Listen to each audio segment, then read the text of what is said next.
Well, good morning, everybody. Thank you for joining us here at the Cleantech Energy and Environmental Innovation session. My name is Dan Smith, and I'll be your moderator for the next 50 minutes or so. I'm with the New York State Pollution Prevention Institute at Rochester Institute of Technology. I focus on technology commercialization. New York State P2I is partnered with 5 universities to help accelerate sustainable technologies in New York State. We are funded through Empire State Development and the New York State Department of Environmental Conservation. We've got a great lineup of panelists today. We'll try to have some informal discussion around clean tech and energy and the environment. This session is part of the NYSTAR Innovation Asset Showcase, which we're focused on a number of different high-tech industry clusters, highlighting key capabilities and innovations in New York State. We're focused on companies that can leverage the robust R&D ecosystem supported by New York State, Empire State Development, Technology and Innovation, all under the umbrella of NYSTAR. New York State has now become a model of what the sustainable economy can look like. Because of that and the strong scientific R&D activity in New York State, we've got a strong cluster of innovative companies that are generating technologies that will enable the environmental sustainability alongside economic growth, working together to both have the environmental impact and economic impact. Today, let's talk about who we have here on board with the panel. Today, you're going to hear from a company that's participating here, developing new technologies, Upstate Hvac, as well as from a key utility. Downstate is Con Edison, and they're taking important steps towards securing our energy infrastructure. You'll also hear from 2 NYSTAR-supported centers that are helping to drive industry and academic collaborations on sustainability and environmental health. That's the Syracuse Center of Excellence and the Center of Excellence in Weather and Climate Analytics. So without further ado, and by the way, you'll have a chance to ask questions at the end of this session. We'll go through about 30 minutes or so of panelist discussion and then have a chance to answer audience questions. So let me start off with a question to Eric Schiff out of Syracuse. Eric, the question that I'd like to pose is the built environment. It's now recognized as a major factor in greenhouse gas emissions, and in New York City, buildings are responsible for more emissions than transportation. So that's a bit of an eye opener for us. What technologies are poised to have the most impact on building-based emissions as we go forward? Well, that's a big question, Dan, so I'd like to sort of break it into 2. For buildings, the 2 pieces are building envelopes, windows, walls, and so on, and then internally the heating and air conditioning or HVAC systems. So let me start with the building envelope. There's an Achilles heel to building envelopes, which is windows, and that's a place where there's been a great deal of innovation that excites me. So in particular, things like low emissivity coatings, vacuum glazings, and electrochromics are all sort of cutting edge technologies that are still coming along. Low E coatings, for example, not only improve efficiency, but also the comfort of people in buildings. That's extremely important to productivity and just happiness in the building. Vacuum glazings have been coming a long time. That's just where you use a vacuum instead of argon gas or something like that between double pane or triple pane windows. The nice thing about those is they can reduce the thickness. It takes essentially no vacuum to replace a certain amount of air. And at the same time, as you reduce the thickness, that improves your chances of being able to use it for retrofitting. And those have come down in price enough to be of interest. Finally, electrochromics, this has been everybody's dream as a sort of a transparent coating, and you apply a little voltage to it and you can adjust the amount of light that gets transmitted through it, and they're coming along very nicely. I used to be at RPE. We supported a couple of projects of that type, which give me hope for really inexpensive and robust systems. So all of these innovations are going to appear in new buildings, I think, pretty promptly. Unfortunately, the largest energy impact you can hope for comes from improving the envelopes in existing buildings, the immediate impact. And there, even in upstate New York and New York City, they'd be surprised at how many single pane windows, a legacy of the 60s and before, there are in existing buildings. So there are many companies with good retrofit products, but the problem there has just been persistent. Energy costs are really low, so it's hard to get a payback, and to convince a commercial landlord to make that improvement to windows is really tough. But in any case, so that's the situation there. There's a lot of technologies out there, but getting them financed and getting them to make financial sense under present conditions is definitely a lift. Now I'd like to switch to something that's actually more urgent to us all today, which is the heating, ventilation, and air conditioning, the HVAC systems. Overall, there have been wonderful improvements since the 1970s, when we had essentially an energy scare from an oil boycott. Among the other technologies that haven't really penetrated deeply yet, I'll just mention one, that's ground coupled heat pumps. I expect they'd take off, but they really need, again, to be integrated with new construction where you can afford digging the heat exchange field. Another important possibility, and this is more cutting edge, occupancy sensing is something that benefits from AI and other modern technologies, and that can be used to reduce unnecessary use of the HVAC system. So for example, if you know no one's in a room, you don't blow fresh air into it just to reduce the carbon dioxide. Anyway, all of those are good technologies coming along, but the COVID-19 pandemic has actually flipped everything on its head, because the first priority of an HVAC system is not to save energy, it's to protect the occupant, and in particular right now, to reduce airborne transmission, which is almost universally accepted to be a significant vector for disease. And all of the recommendations for countering this, filtration of the forced air, everybody's talking about increasing the MERV setting of the building's filtration, increased usage of outside air, literally people are being told to max the usage of outside air, and larger numbers of air change rates are all recommended. All of those reverse the trend towards increasing energy usage. And on the one hand, so it's going to cost us something, you know, as long as the pandemic lasts, to try to implement these measures. But looking a little bit further into the distance, this is a warning that some of the things we've been doing to try to promote energy efficiency have been a little bit blind on the other aspects of indoor air quality and indoor environmental quality. So I think HVAC engineers and researchers are going to be working at this nexus of disease transmission and energy efficiency for some time. Right.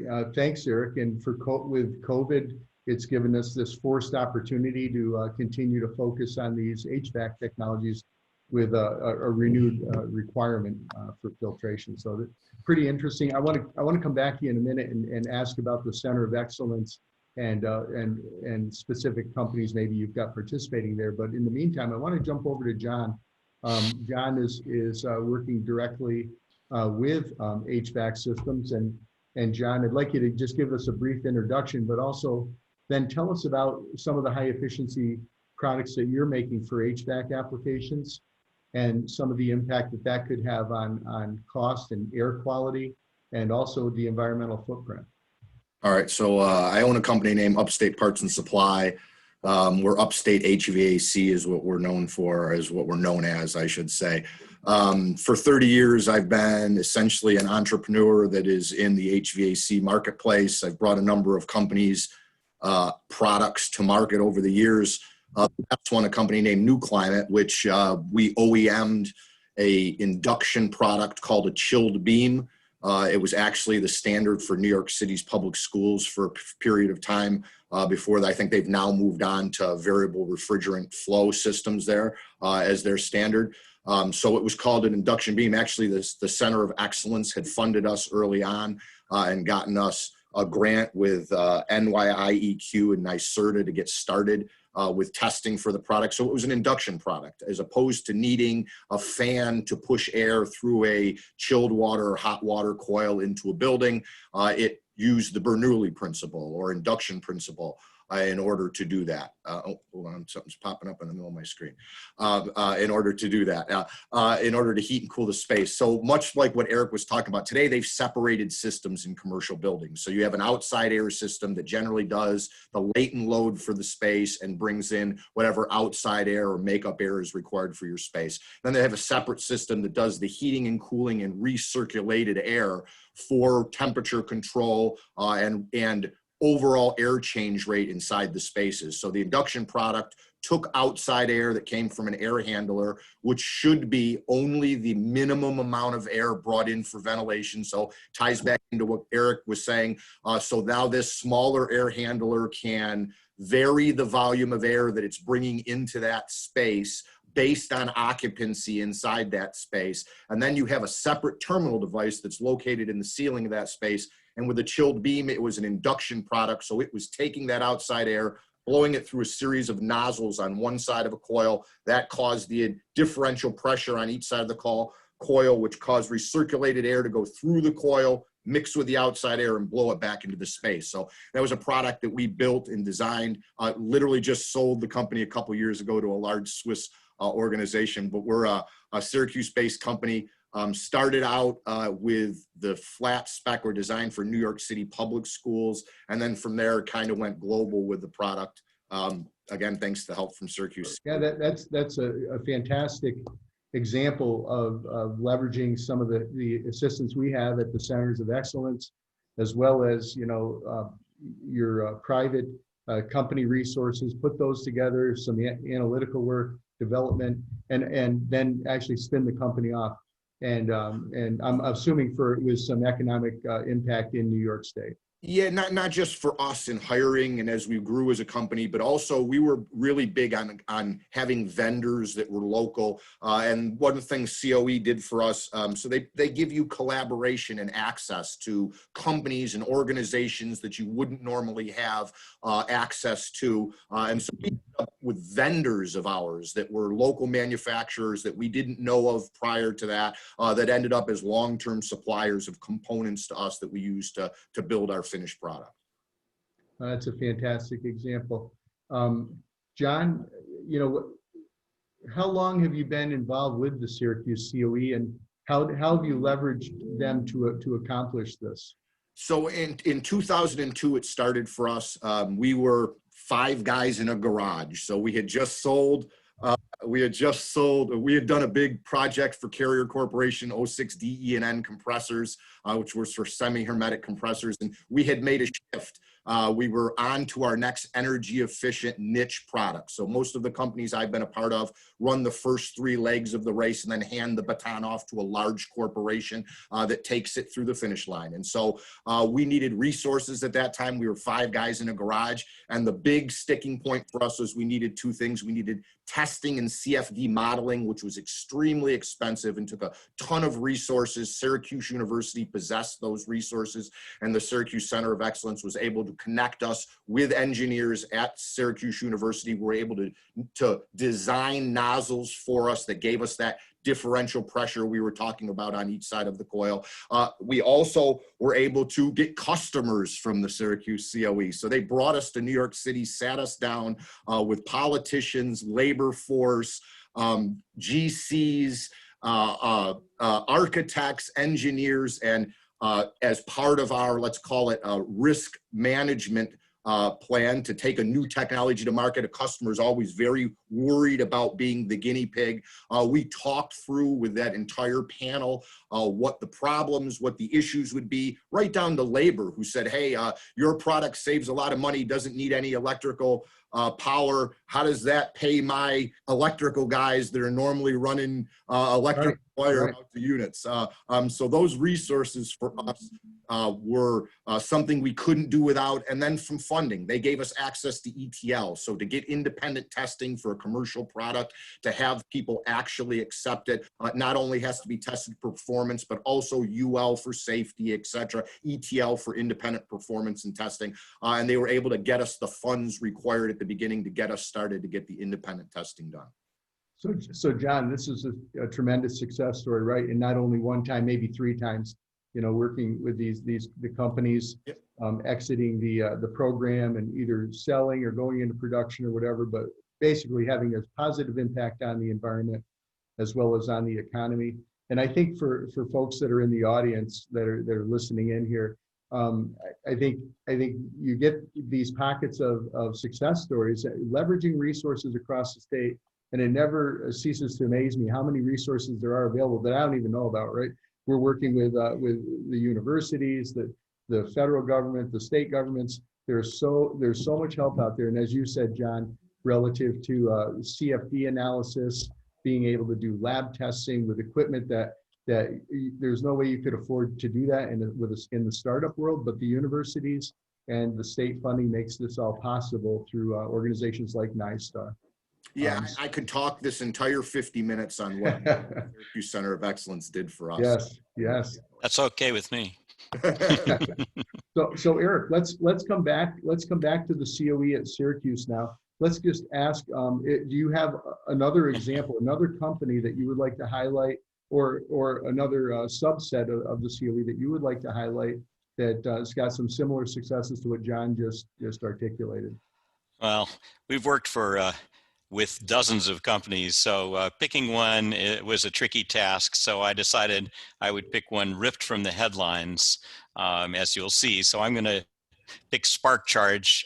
We love this story because it starts with an undergraduate sophomore who needs a part-time job, and where does he go? He comes to the Center of Excellence, works on communications, and anyway, so but he had a vision related to electric vehicles, and people around here, I wasn't around for this, but they've been telling about all the late nights as the young man, Josh Aviv, tested and explored his ideas right here in the center.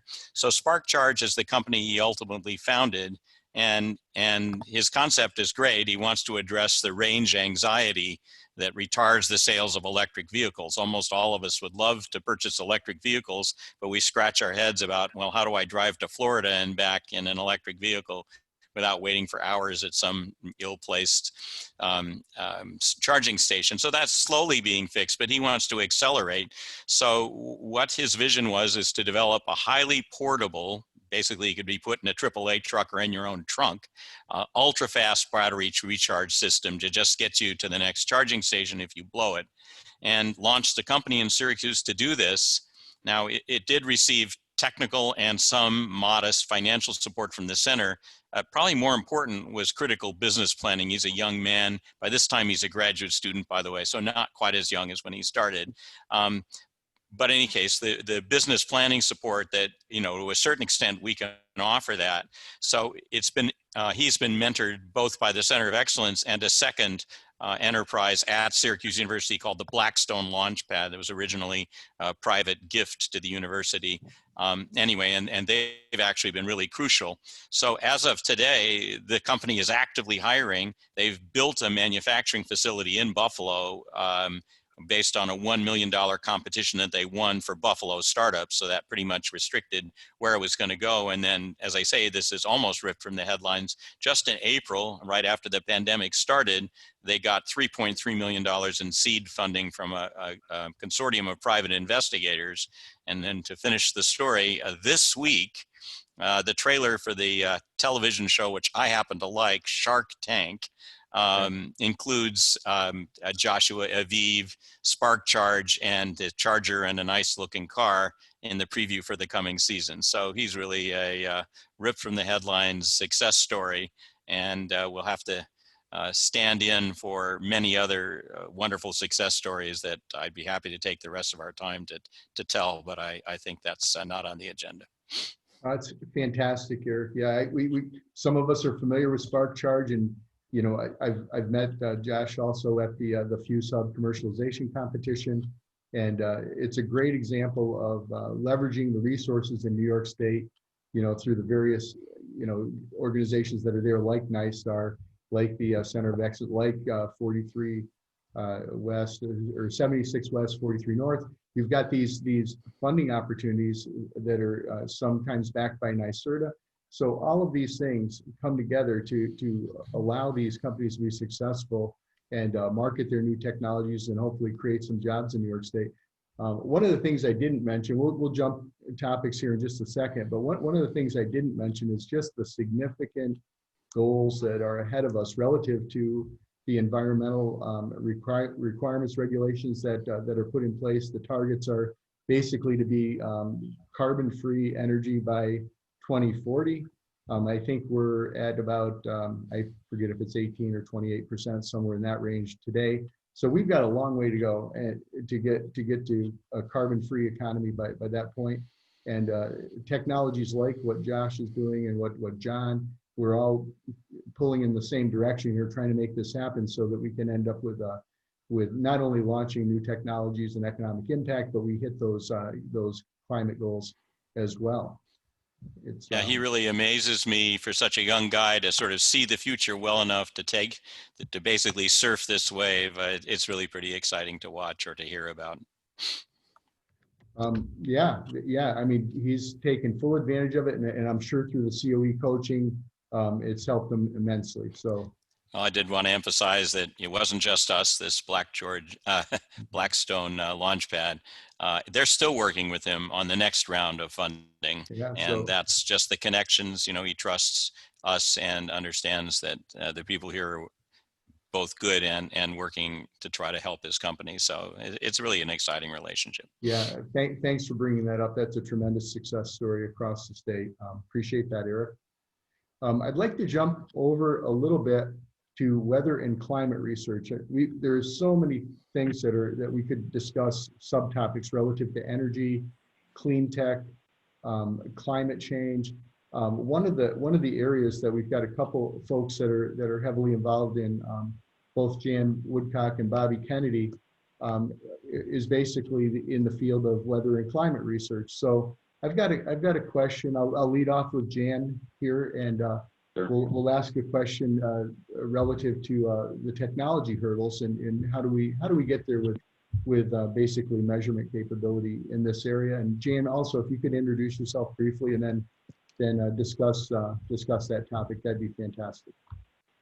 Sure. So brief introduction. By the way, Eric, as an aside, I actually ran Blackstone Launchpad at the university prior to this role. So. So I'm the director of operations for the Weather and Climate Analytics COE.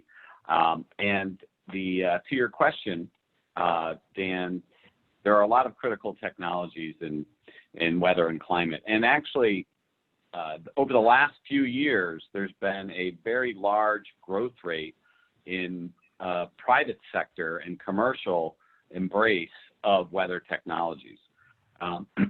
Some of those weather technologies are the buzzwords of today. So artificial intelligence, machine learning, and even weather analysis is being in the preliminary stages of being potentially test pilot for quantum computing because of the complexity of weather.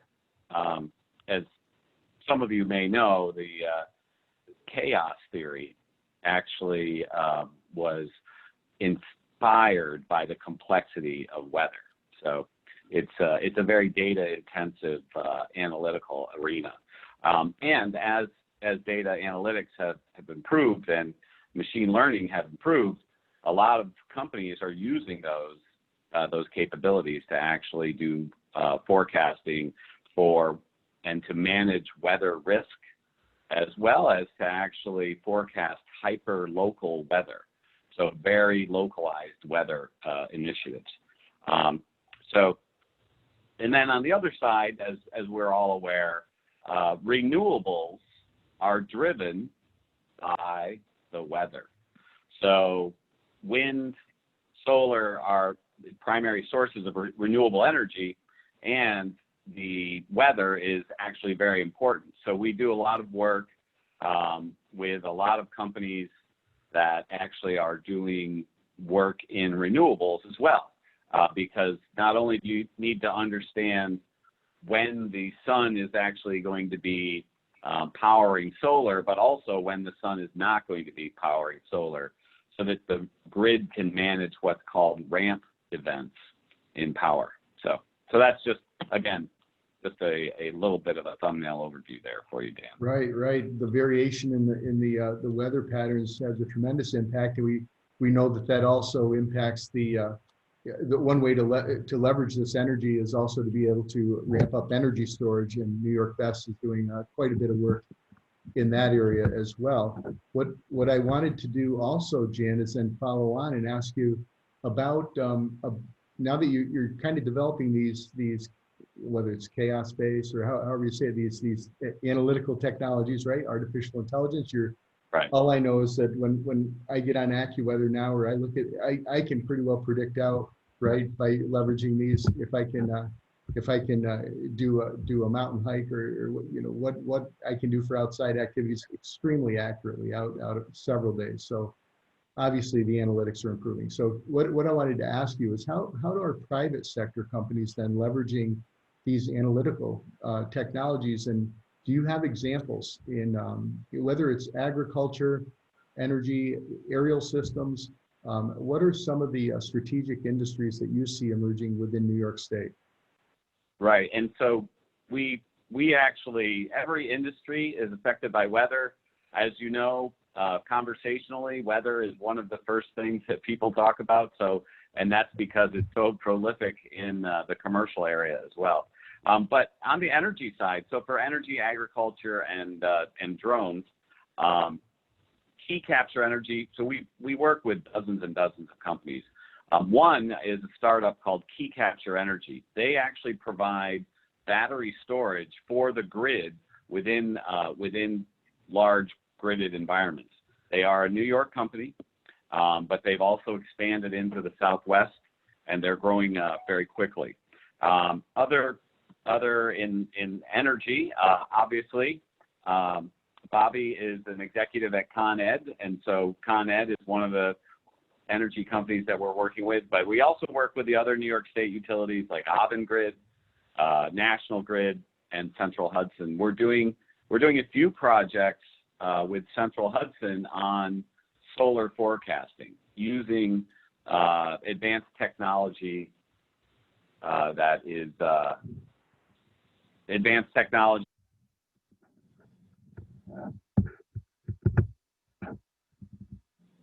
Jan, we may be losing the audio.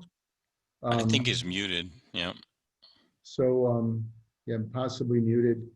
I think what I'd like to do is while we're getting that technical issue addressed, let's segue on that thought over to Bobby.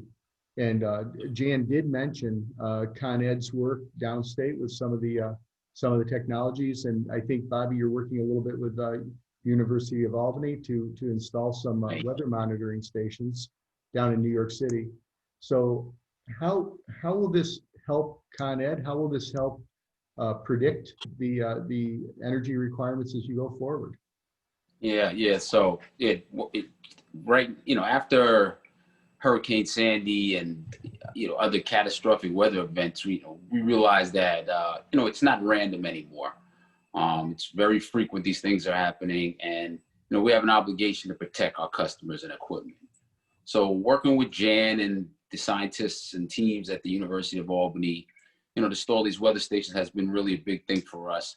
We're going to use this data to make better system investment decisions. Obviously, cost is always an issue, balancing that with reliability and resiliency. So we need to have the best data, the most recent data, so we can recognize these changes in the climate way ahead of time. And the micronet will help us do that.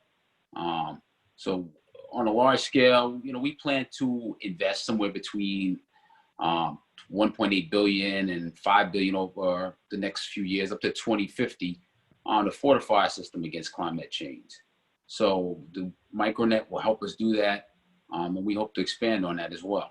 Bobby, what exactly is micronet? I'm not familiar with it myself, and how do you see this expanding across the state? What's the implementation strategy?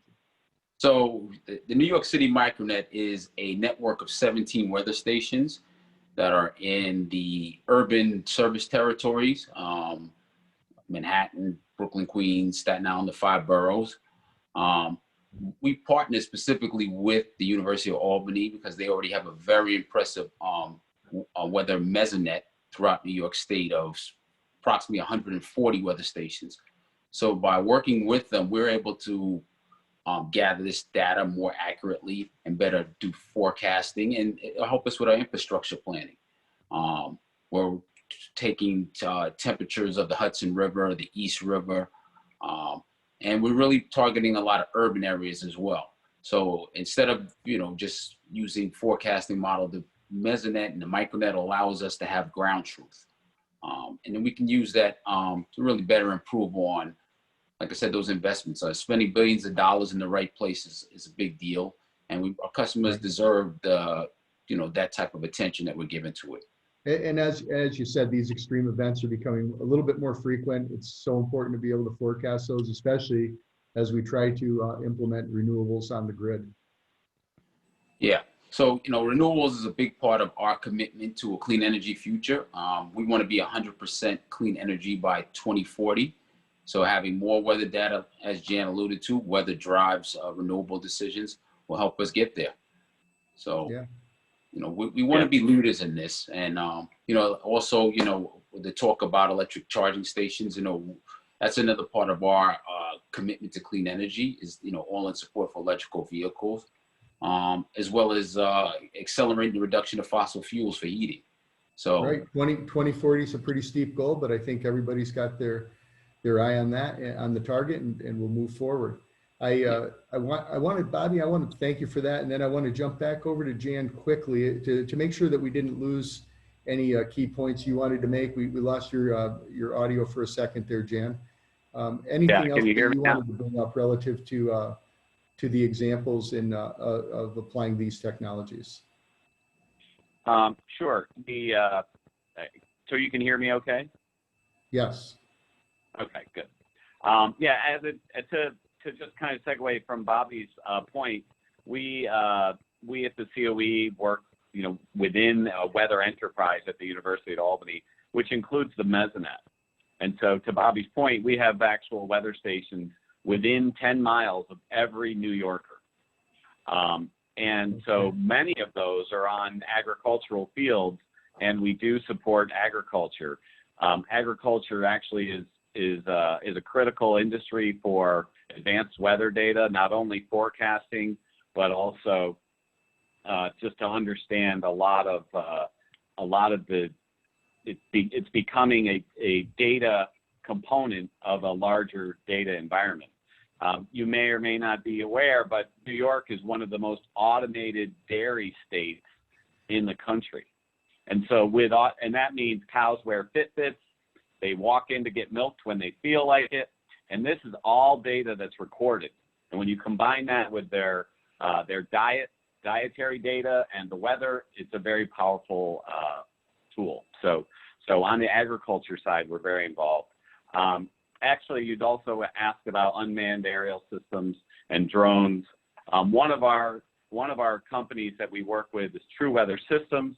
They actually do micro weather and weather risk management for drones. So for drones, you may not realize it, but most of the weather forecasting for aerial systems are above 2,000 feet, right? And certainly above 1,000 feet. But drones fly in the lower area, and they have valleys, and it's a completely different weather environment. So True Weather is actually working and partnered with New Air out at Griffith Air Force, and they are actually, they provide the basically micro weather for unmanned aerial systems. That's fantastic, Jan. We're learning it all the time, right? So here are a couple companies that are implementing this. We're actually going to improve this data for the agricultural sector. It sounds like a lot of great opportunity here in New York State to continue to improve the forecasting and therefore our throughput. What I'd like to do, unless if there's any other key points from the panel, we can do that right now. What I would like to do is move over to audience question and answer. Let me open up that tab here on my screen. I don't have any that are posted now. And what I'll do is, let me just solicit that right now. We'll make a transition. And if we get, I'd like to ask for some questions here of our panel, if you're interested in having these experts try to address those. And if not, we'll continue some discussion with some of our participants.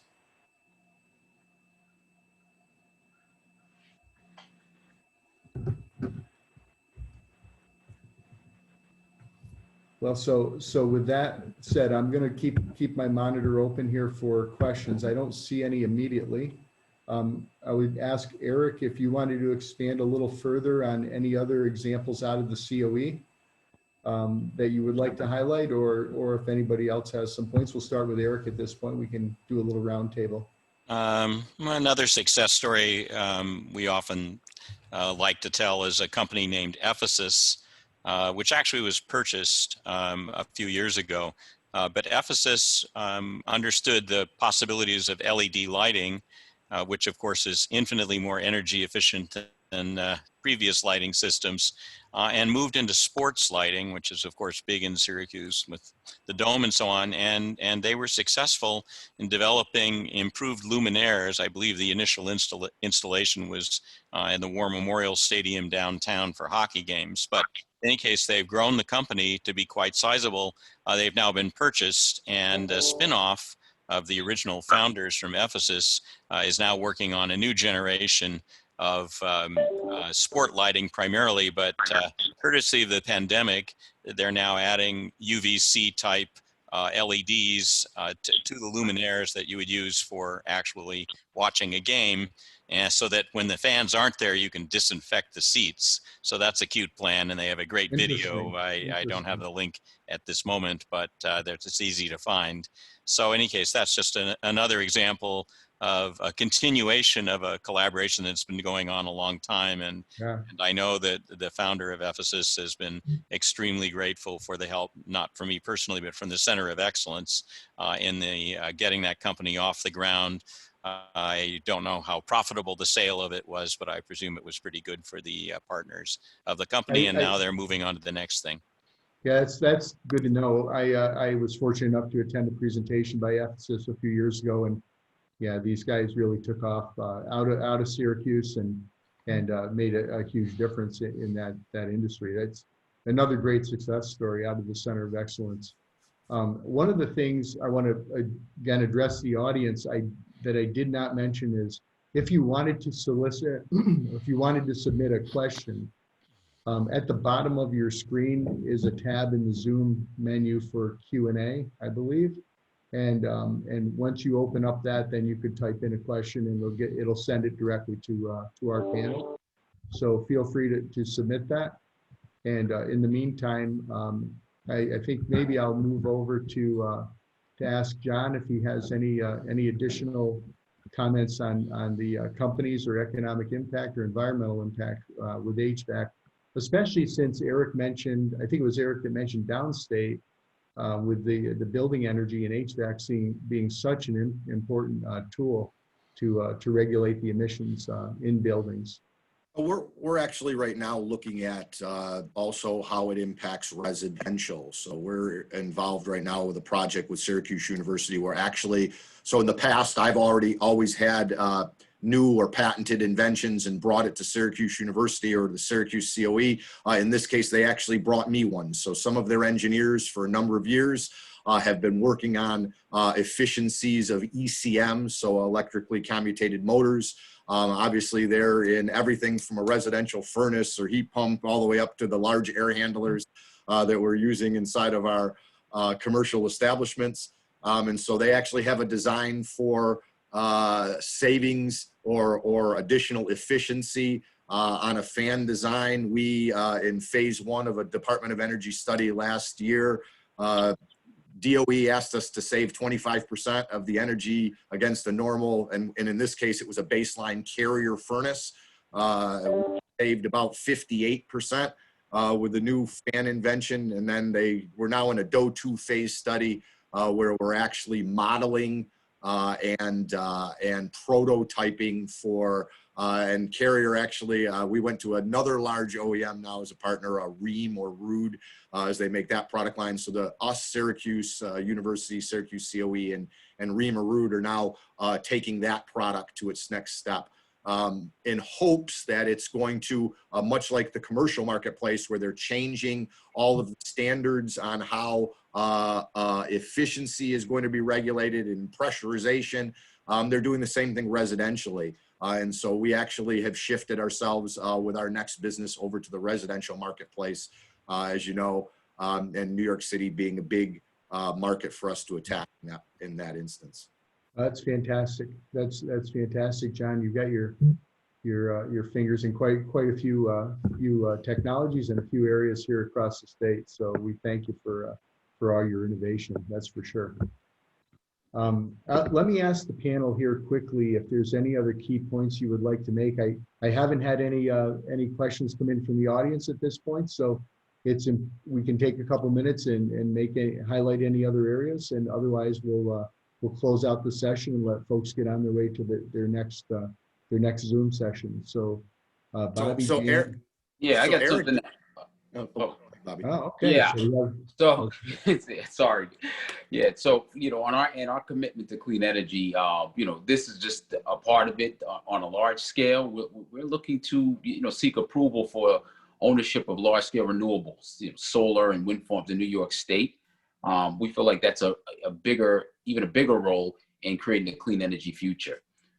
So we believe our expertise in these large energy projects that we already deliver on, and access to lower capital, help will be more beneficial to our customers.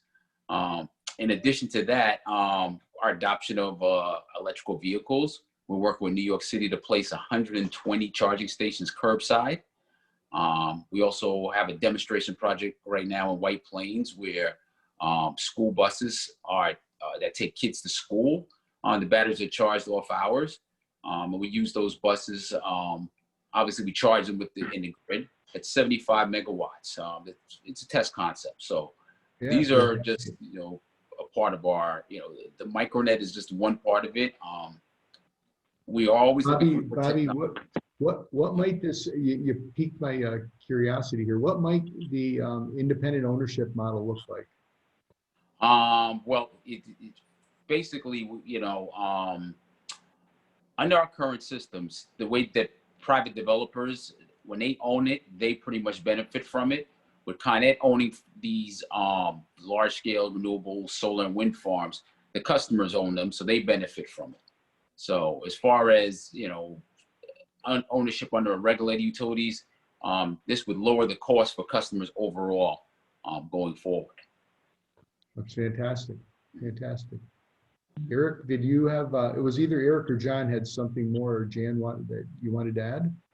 I just wanted to bring up, because Eric, you asked him a minute ago about somebody else in the COE that they work with. So Air Innovations is another company up here in Syracuse that is doing or innovating all the time for efficiency. And they don't, while they're an old HVAC company, which is why I know very well of them and have worked with them for a number of years, they touch into all different realms. They even make a cooling system, TSA, for the booths that you walk through and everything that are checking your to make sure that you're not carrying anything onto airplanes and stuff like that. They're working right now on a personal comfort system where, think of yourself at a cubicle at your desk, and it's a personal comfort system that just handles what your desires are at that space for temperature and humidity control in that area.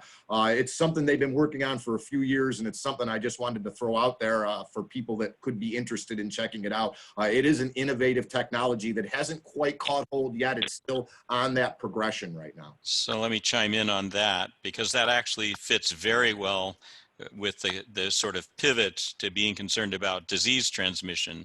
Those same little personal zones you're referring to, which the center and local companies have been working on for some time. We have a specialized Carrier-sponsored lab, to study those things.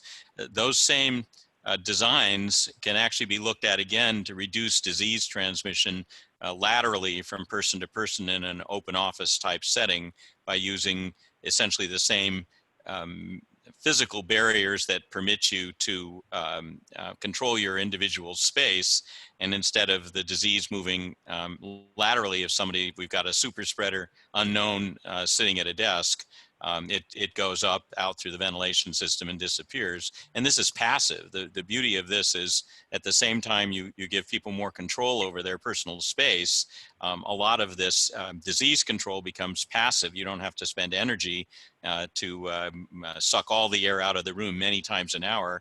You pretty much can isolate one person's breath, get that out of there before there's a chance to infect anybody else. So there's a nice nexus of this personal control concept that the center and a lot of local companies have been interested in for some time, with the new concern with making sure that we all stay healthy, you know, despite that asymptomatic super spreader that has kind of created a bunch of almost terrorist type episodes where everybody in, you know, 100-person wedding gets sick or something like that. It's very rare, but it's extremely it affects people's behavior far more than the statistics might justify. Eric, that's a great example. Thanks for bringing that up. And you can see, I think, for folks that are on this session, that, you know, we've got a cross section here of several folks that are working here in this sustainable energy, the clean tech space. Today we highlighted the Syracuse COE and some of the work that's coming out of that, as well as downstate. But in fact, this is happening all across New York State. We have CATS, COEs. We've got the Department of Environmental Conservation pitching in with our New York State P2I funding. We have technologies all the way from agricultural carbon mitigation, all the way up to fuel cells, and some great success stories across the state.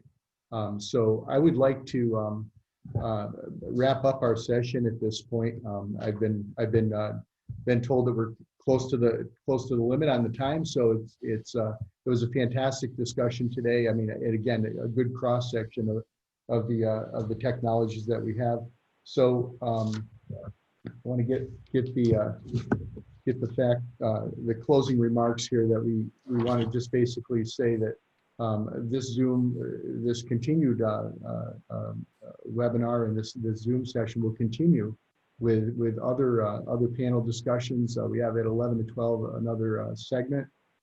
Please make sure that you jump onto those that you're assigned, or sign up for additional segments. I certainly have enjoyed the discussion. I learned an awful lot today from the panelists, and I want to dig into this a little bit further. We have recorded this session, and we're going to post this by email, and we'll continue in a couple minutes with the additional sessions, and those can be found on the link www.fusub.com.